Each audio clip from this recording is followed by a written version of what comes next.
আজ বাংলাদেশ সময় রাত ৯টা ২৮ বাংলাদেশ সহ পৃথিবীর বিভিন্ন স্থান থেকে দেখা যাবে চলতি বছরের চন্দ্রগ্রহণ, যা চলবে ৮ সেপ্টেম্বর ভোর পর্যন্ত।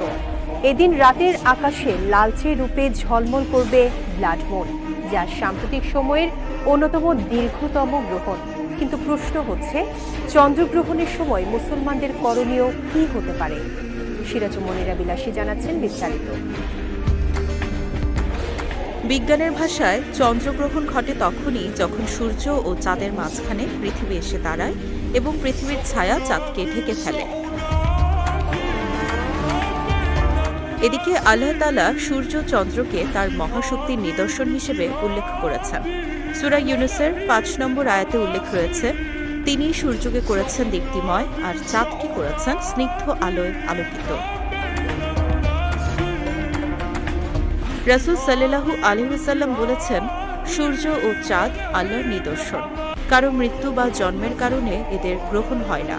যখন তোমরা গ্রহণ দেখবে তখন দোয়া করো, আল্লাহর মহিমা ঘোষণা করো, তাকবীর বলো, নামাজ আদায় করো এবং সদকা দাও।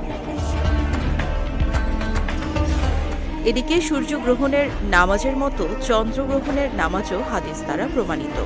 ইসলামের পরিভাষায় এটিকে সালাতুল খুসুফ বলা হয়। নবীজি সাল্লাল্লাহু আলাইহি ওয়াসাল্লাম এই নামাজ আদায় করেছেন, তাই সালাতুল খুসুফ আদায় করা সুন্নাত। তবে সালাতুল খুসুফ আদায় করার কিছু নিয়ম রয়েছে, যেমন একাকী পড়া উত্তম, মসজিদে জামাতে পড়া সুন্নত নয়। এক্ষেত্রে ২ রাকাত নফল নামাজ পড়তে হবে ফজরের নামাজের মতো। ইচ্ছে করলে ৪ রাকাত বা তারও বেশি পড়া যায়, তবে ২ বা ৪ রাকাত পরপর সালাম দিতে হবে, কিন্তু আজান ও একামতের প্রয়োজন নেই।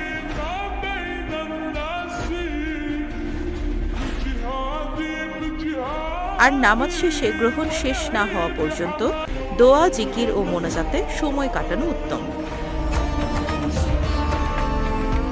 সুতরাং চন্দ্রগ্রহণ কোনো অশুভ লক্ষণ নয়, বরং আল্লাহর নিদর্শন। এ সময় নামাজ, দোয়া, জিকির ও সৎকার প্রতি গুরুত্ব দিতে হবে।